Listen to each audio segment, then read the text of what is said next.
Bienvenue sur Africa 24. Ce lundi 19 septembre s'est ouverte la 71e Assemblée générale des Nations Unies à New York, aux États-Unis.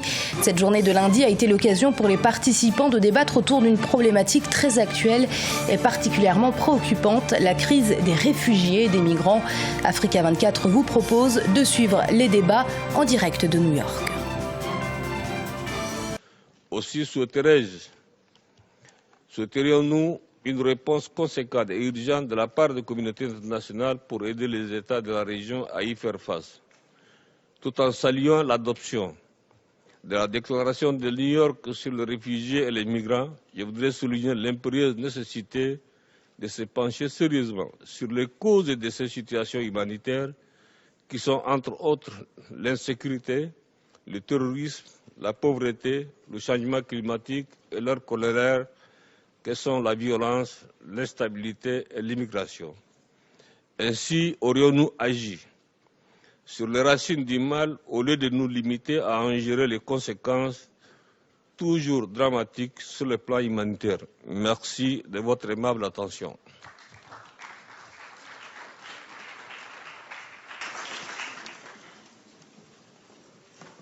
Je remercie Monsieur le Président de la République du Tchad et nous allons entendre maintenant son Excellence Abdel Fattah al-Sisi, le Président de la République arabe d'Égypte. السيد سكرتير عام الأمم المتحدة، السيدات والسادة، رؤساء الدول والحكومات ورؤساء الوفود، اسمحوا لي في البداية أن أحيي السيد السكرتير العام. Permettez-moi d'emblée de vous féliciter et de féliciter le secrétaire général d'avoir convoqué cette réunion et je le félicite des efforts déployés ayant permis de parvenir à cette réunion. Nous sommes heureux de voir les mesures qui ont été prises. J'aimerais insister sur le fait que les efforts nationaux déployés en vue d'optimiser les bienfaits de la migration nous ont amenés à modifier le cadre législatif pour en faire une priorité.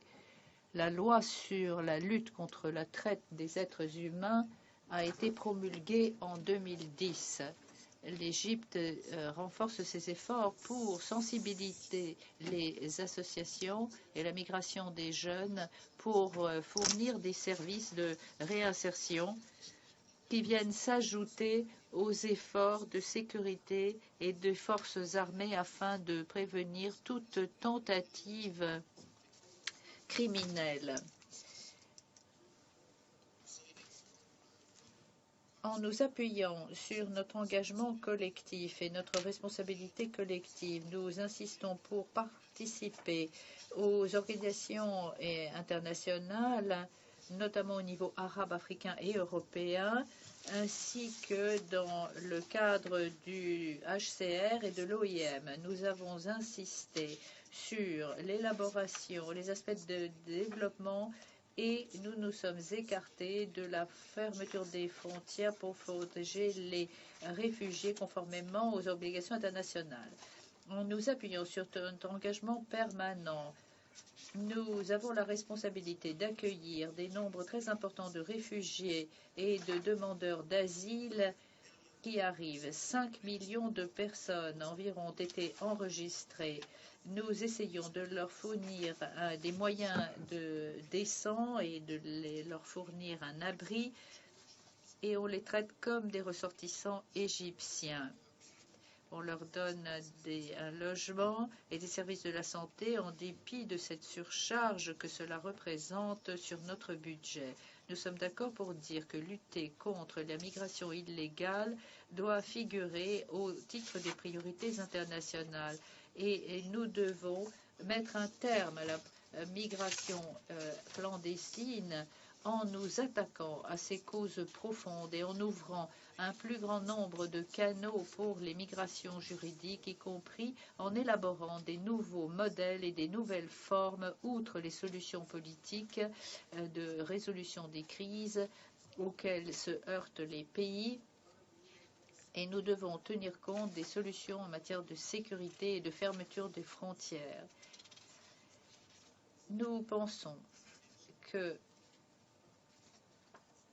une bonne gouvernance en matière de migration garantira des bénéfices partagés au niveau du pays d'origine, de transit et de destination. Nous voyons la préoccupation croissante de manifestations de xénophobie et de discrimination raciale à l'encontre des réfugiés et des migrants partout dans le monde. Ceci se manifeste par des pratiques violentes de certains pays tels que confiscation de biens et ou au niveau du public qui ciblent les réfugiés et les enfants migrants ou les mineurs.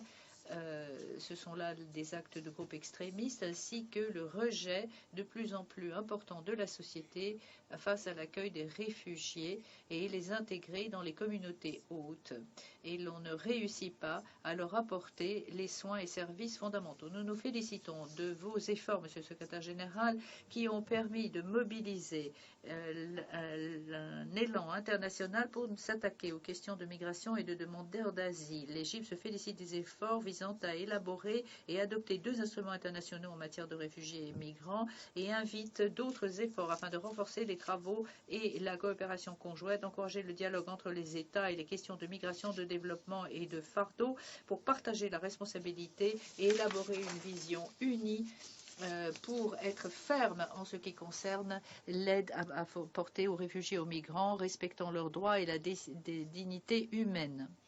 Il est nécessaire de faire fructifier cet élan. Une fois de plus, je réitère l'engagement de l'Égypte à appuyer les efforts visant à traiter des questions de la migration et de demandeurs d'asile et je vous invite tous à renforcer votre coopération et appuyer le développement économique ainsi que l'élaboration de solutions politiques aux conflits dans la région, de façon à ce que les peuples ne puissent pas être déplacés de leur foyer à la recherche de la sécurité et de leur droit à la vie.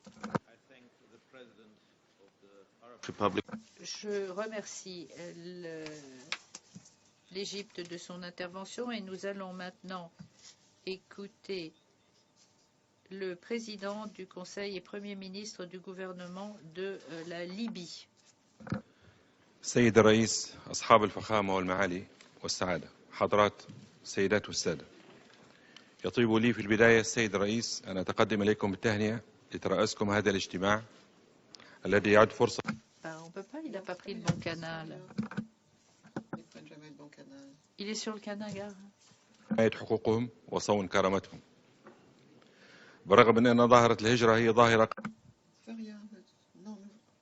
تحت عن مصادر العيش والأمان إلا أننا نشهد في عالم اليوم مستوى غير مسبوق من الحراك البشري الذي تضاعفت فيه أعداد الأشخاص المحتاجين إلى الحماية والمساعدة الإنسانية. Nous avons assisté à un phénomène sans précédent en raison de la situation économique, des conflits armés, de la violation des droits de l'homme, des catastrophes naturelles et de la dégradation de l'environnement. Des flux importants de migration clandestine où les migrants sont soumis à la mort et à l'exploitation de la part de réseaux criminels qui les font entrer par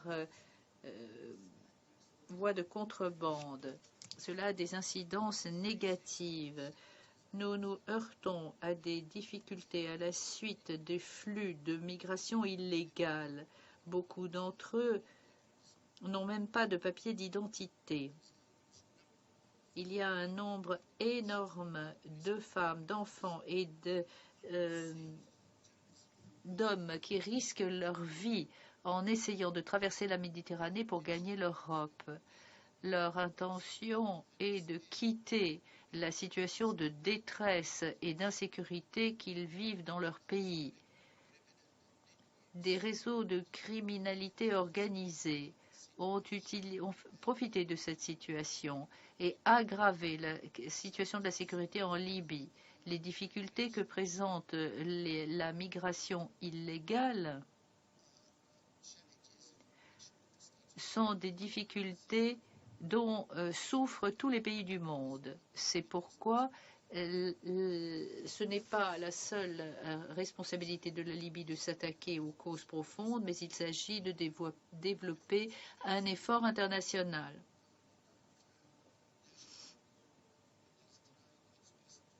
Donc nous essayons de faire au mieux pour protéger les droits des réfugiés et de lutter contre la contrebande et la traite des êtres humains. Nous aimerions insister sur le fait que notre gouvernement se déclare prêt à œuvrer dans le cadre des efforts internationaux pour prévenir, pour protéger la vie en Méditerranée pour que cette catastrophe humanitaire soit évitée et alléger les souffrances des réfugiés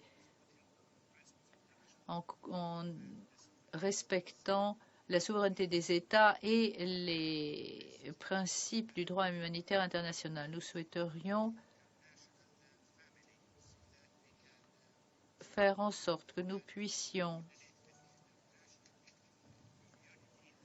avec la communauté internationale, fermer la porte au commerce de la mort. Ceci sera utile du point de vue économique et du point de vue sécurité pour notre pays et les pays voisins de la Libye, ainsi que pour les pays d'Europe. Ceci nous aidera à reconstruire le pays et absorber des millions de travailleurs. D'une façon générale, la migration illégale ne saurait être traitée par les moyens exclusifs de sécurité. Il faut que l'on s'attaque de façon efficace aux causes de ce phénomène, c'est-à-dire dans le pays d'origine. Il faut des efforts concertés déployés par les différents États afin d'améliorer les circonstances économiques dans le cadre desquelles tous les citoyens profiteront. Les pays développés devraient aider les pays en développement par le biais de l'aide publique au développement et la coopération avec les organisations internationales régionales. Nous nous réunissons une année après l'adoption du programme 2030. La mise en œuvre de ce programme s'attaquera à de nombreuses causes profondes de la migration pour éliminer la pauvreté et dynamiser les partenariats internationaux. Nous relevons l'accord de Paris sur le changement climatique conçu pour éviter de nombreux aspects de déplacement à la suite du changement climatique. Nous espérons que notre réunion adoptera des résolutions applicables et puissantes afin d'enrayer le flux des réfugiés, ce qui devrait se manifester par une volonté politique claire et le maintien de la paix et de la sécurité internationale afin de trouver des solutions effectives à la question. Merci.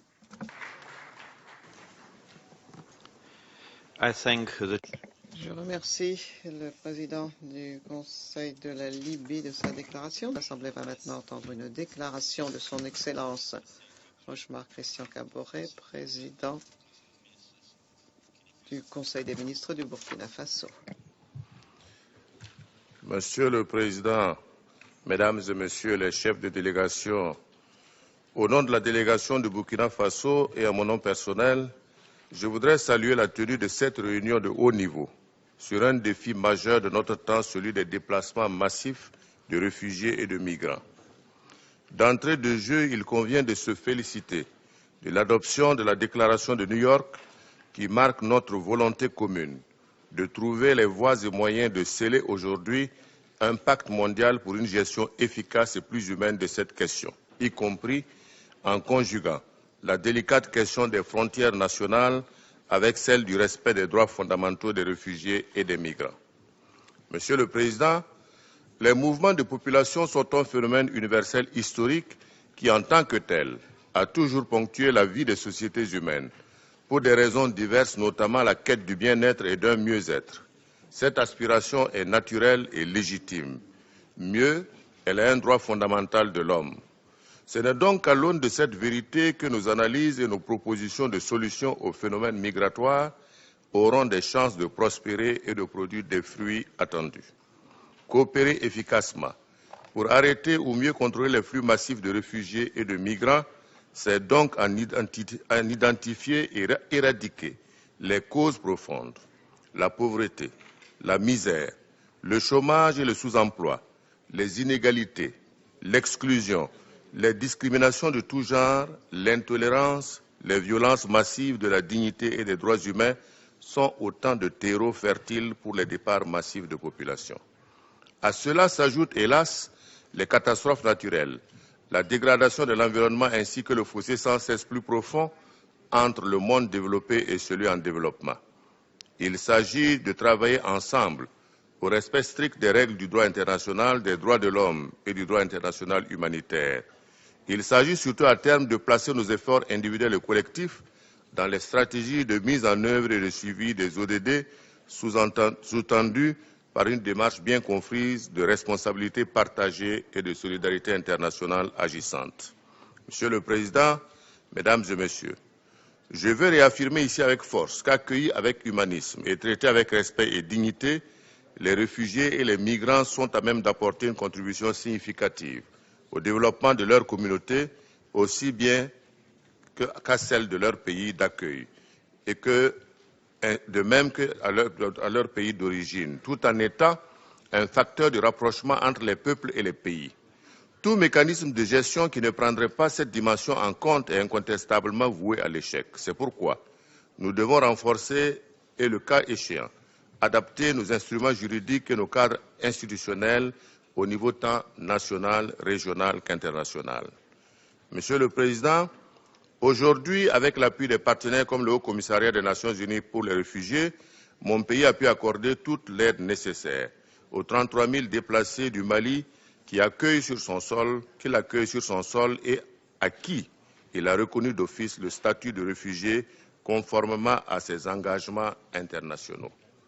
Avec près d'un tiers de sa population vivant dans d'autres pays, le Burkina Faso mesure à sa juste valeur la contribution des émigrés au développement national et au rapprochement entre les peuples. Il s'investit, par conséquent, dans une politique de coopération mutuellement bénéfique avec les pays d'accueil, tout en œuvrant sur le plan national à créer les conditions nécessaires à une participation effective de la diaspora à la vie sociopolitique et aux efforts de développement de leur propre pays. C'est pourquoi une stratégie nationale de migration est en cours d'élaboration afin de rendre les migrations à partir du territoire burkinabé plus sûres, régulières et ordonnées. Monsieur le Président, les réfugiés et les migrants ne doivent plus être perçus comme des menaces, mais traités comme une source d'opportunités pour eux-mêmes et pour leur pays d'accueil et d'origine, et pour l'ensemble de la communauté internationale. Les dirigeants que nous sommes avons la responsabilité individuelle et collective d'y travailler. Plein succès à nos travaux. Je vous remercie.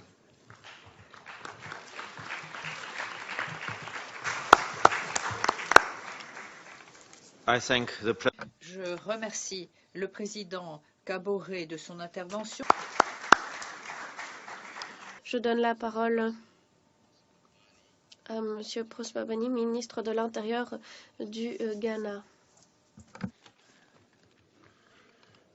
Mr. President, Monsieur le Président, Excellences, Mesdames et Messieurs, je vous remercie de me donner la possibilité de m'exprimer à l'occasion de cette réunion et de vous faire part du point de vue du Ghana en ce qui concerne les mouvements massifs de réfugiés et de migrants.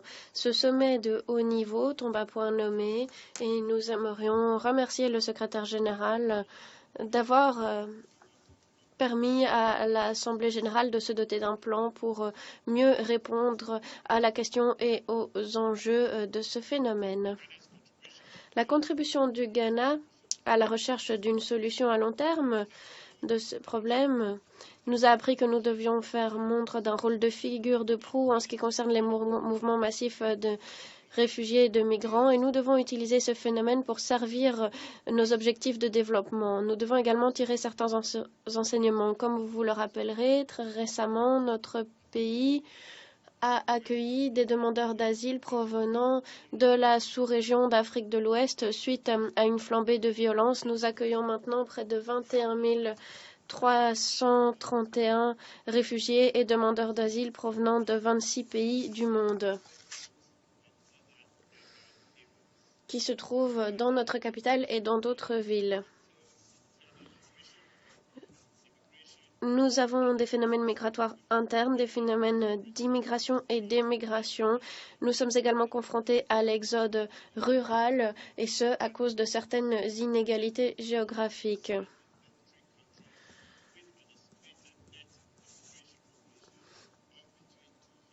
Nous avons une population qui émigre dans d'autres pays à hauteur de 200 000 personnes. Nous avons l'intention de renforcer la coopération internationale tout en sachant que le déplacement forcé est à la fois un problème humanitaire mais également un problème lié au développement. Il faut donc trouver des solutions fondées sur la création d'emplois qui permettent tout d'abord d'utiliser les compétences existantes auprès des réfugiés et des communautés d'accueil en adoptant des pratiques innovantes d'entrepreneuriat. De cette façon, il est possible de créer des opportunités durables de moyens de subsistance. Deuxièmement, il faut encourager la participation des réfugiés aux communautés locales, à la gouvernance locale. Il faut renforcer la confiance et garantir des relations amicales ainsi que la coexistence pacifique. Nous devons également trouver des moyens pour améliorer la qualité des services. Nous devons cibler les personnes les plus vulnérables parmi les réfugiés et les communautés d'accueil. L'objectif politique clé de notre politique migratoire, qui a été adoptée très récemment, est de promouvoir les bénéfices et de réduire les coûts de la migration intérieure et internationale grâce à des moyens juridiques en garantissant la sécurité des migrants, et ce, afin de garantir le développement économique du Ghana. Notre politique migratoire nationale crée et renforce certains objectifs, notamment nous abordons les questions de droits de l'homme, nous luttons contre le racisme et la xénophobie. Nous préservons également les droits des habitants du Ghana à migrer. Les pressions sont importantes. Il y a tout d'abord les crises des déplacements qui perdurent et les difficultés des pays d'accueil. Les ressources internationales sont limitées ainsi que l'assistance. Troisièmement, il y a un manque d'intervention suffisante et nous n'atteignons pas les résultats escomptés. Quatrièmement, nous devons travailler de façon collective pour obtenir des résultats concrets. Et cinquièmement, nous sommes confrontés encore aux origines de ces phénomènes. La plupart des phénomènes migratoires sont sûrs, même si certaines voies migratoires sont extrêmement dangereuses pour certains. Notre participation à ce sommet de haut niveau permet de réitérer l'appel du secrétaire général au partage de responsabilités qui permet de résoudre les difficultés des pays d'accueil et également de trouver des solutions pour garantir les droits de l'homme et la sécurité des migrants, peu importe leur statut migratoire. Il faut également exploiter tous les bénéfices que nous apportent les migrations. Le partage de responsabilités ainsi que la bonne gouvernance au niveau local, régional et international seront de véritables moyens de répondre aux mouvements massifs de réfugiés et de migrants.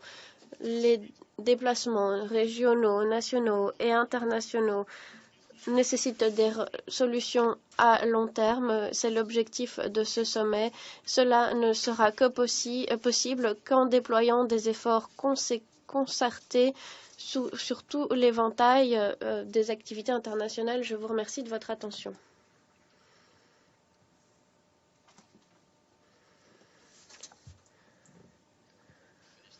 Je remercie le ministre de son intervention.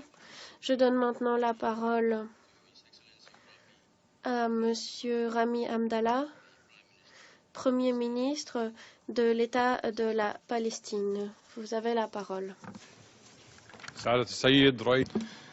Monsieur le Président de la 71e séance de l'Assemblée générale, Excellences, Mesdames et Messieurs, c'est un grand honneur de vous joindre aujourd'hui au sommet des Nations Unies pour les réfugiés et les migrants comme le représentant du peuple palestinien, composé en majorité de réfugiés qui constituent le quart des réfugiés dans le monde et 40% des réfugiés à long terme. Les réfugiés palestiniens constituent la plus longue crise connue de notre histoire contemporaine. Je vous transmets le soutien et l'appui total du président Mahmoud Abbas pour ce sommet international important sur les réfugiés et les migrants dans le monde et l'appui à leurs droits légitimes, surtout le droit au retour garanti par toutes les lois et toutes les traditions internationales.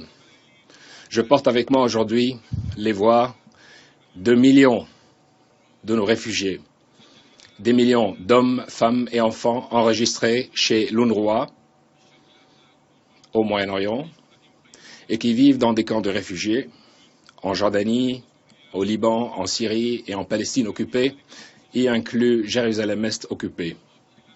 En addition à d'autres millions qui vivent toujours dans les autres, en diaspora, au Moyen-Orient, en Amérique latine, en Europe et en Amérique du Nord et ailleurs, tous ces millions se sont déplacés pour chercher la stabilité et la vie meilleure. Je porte à vos oreilles leurs histoires, l'histoire de leur souffrance, leur humiliation qui a commencé avec la crise de 1948, quand la plupart de notre peuple ont été déplacés par la force et chassés de leur terre,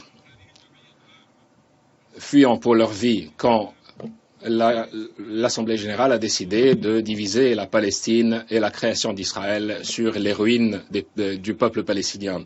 Et pour de longues années depuis, ces Palestiniens souffrent toujours d'être niés d'appliquer leurs droits, y inclut le droit du retour à leur pays, ou la compensation, la récompense pour leurs pertes, ce qui a ajouté à leur souffrance et à leur humiliation.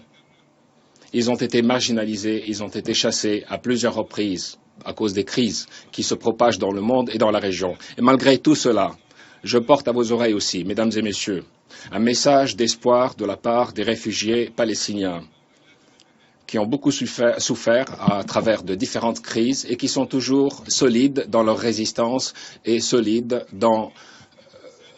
et tiennent toujours à leurs rêves et croient toujours en les principes de l'humanité et en l'histoire et en l'inévitabilité de la justice qui doit leur rendre leurs droits légitimes pour aboutir en fin de compte à la paix. Ils participent aujourd'hui, les autres réfugiés et migrants partout dans le monde et surtout dans notre région turbulente. Ils participent avec eux l'espoir et la résistance et se tiennent à leur côté, exprimant leur solidarité et leur désir vers la justice et la paix et la fin de leur souffrance. Mesdames et messieurs,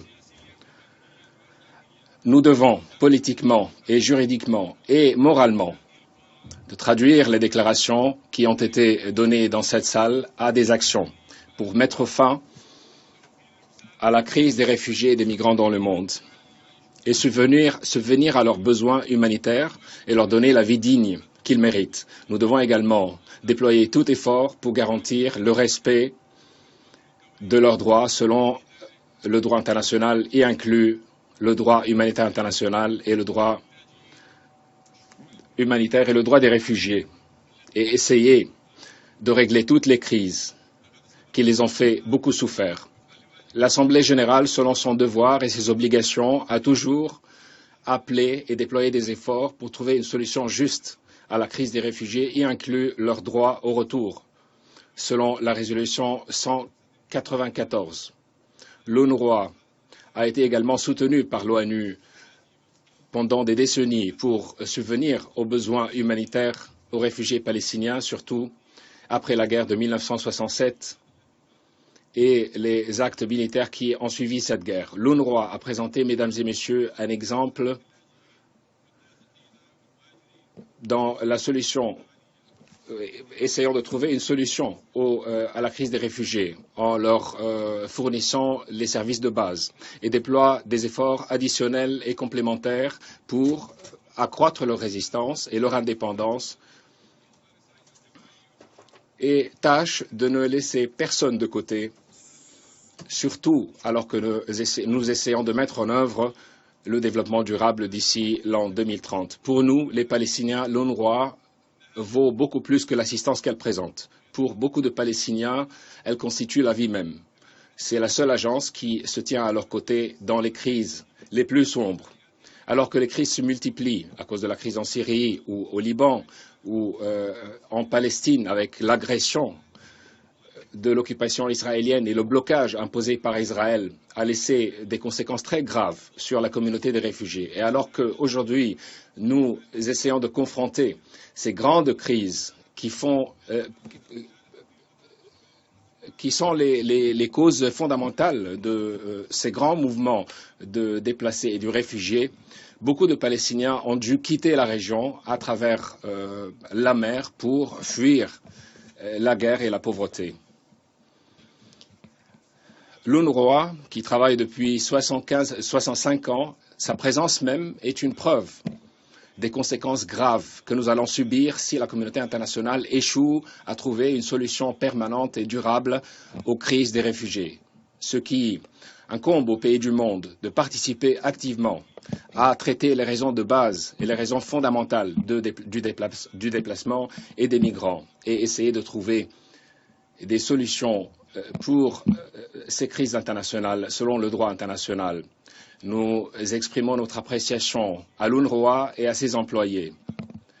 Nous apprécions également le travail assidu déployé ou effectué par tous ceux qui travaillent avec l'UNRWA, soit les médecins, les spécialistes psychologiques et les autres travailleurs qui fournissent tout ce qu'ils peuvent en termes d'assistance et d'aide. Telles sont les vraies personnes qui font le travail humanitaire et qui travaillent dans tous les aspects en assistance aux réfugiés, soit au domaine de l'éducation, de la santé ou autre. Dans ce contexte, il faut également apprécier l'appui continu présenté par le Royaume de Jordanie, le Liban, la République arabe syrienne, aux réfugiés palestiniens qu'ils accueillent depuis plus de 7 décennies, et l'assistance qu'ils présentent à l'UNRWA pour l'aider à s'acquitter de sa tâche combien difficile. Et nous remercions également tous les bailleurs de fonds et toutes les agences onusiennes qui supportent et appuient l'UNRWA pour qu'elle continue à s'acquitter de sa responsabilité combien vitale pour le peuple palestinien. Nous exhortons les bailleurs de fonds à continuer leur appui à l'UNRWA dans l'avenir et essayer de combler les lacunes financières d'une manière proportionnelle aux besoins accélérés et besoins croissants des réfugiés pour que l'UNRWA continue à travailler efficacement. Ceci fait partie de la responsabilité politique et l'obligation humanitaire de tous les États. Nous vous exhortons tous à poursuivre votre appui et votre solidarité avec les réfugiés palestiniens et le peuple palestinien en tant que tel, jusqu'à l'aboutissement à une solution pacifique et durable de leur cause légitime. Nous sommes convaincus que nos droits et notre liberté sera l'élément clé pour la stabilité politique dans notre région et dans le monde en tant que tel, et une obligation humanitaire en tant que telle. L'État de Palestine voue à soutenir cette déclaration et les différentes obligations qu'il stipule. Et nous soulignons l'importance d'œuvrer pour trouver une solution durable à la question des réfugiés palestiniens jusqu'à leur retour selon la résolution de l'ONU, la résolution numéro 194. Ce droit est inaliénable. Nous soutenons également le compact global pour les réfugiés et nous étions parmi les premiers États à fournir notre appui à ce compact. Et nous nous tenons en solidarité avec tous les réfugiés du monde. En conclusion, je vous affirme que nous allons poursuivre notre coopération avec nos partenaires internationaux pour trouver des solutions durables pour faire face à cette injustice et aux grands défis auxquels nous faisons face, parmi lesquels la crise des réfugiés, qui constitue une priorité pour l'autorité palestinienne. nous soulignons également notre sympathie et notre solidarité avec tous les réfugiés et les migrants dans les 4 coins du monde. Et nous sommes pleins d'espoir qu'ils obtiendront leurs droits et un avenir meilleur et plus pacifique et plus digne pour eux et pour leurs générations futures et pour la communauté internationale en tant que telle. Merci, Monsieur le Président. Je remercie le Premier ministre de son intervention. Excellences, Mesdames, Messieurs, nous avons entendu le dernier orateur inscrit pour cette séance. La 4e séance reprendra dans quelques instants et nous permettra d'entendre les orateurs suivants. La séance est suspendue. C'était les débats de la première journée de la 71e Assemblée générale des Nations unies à New York. Nous allons marquer une courte pause. Restez avec nous. On se retrouve dans un instant.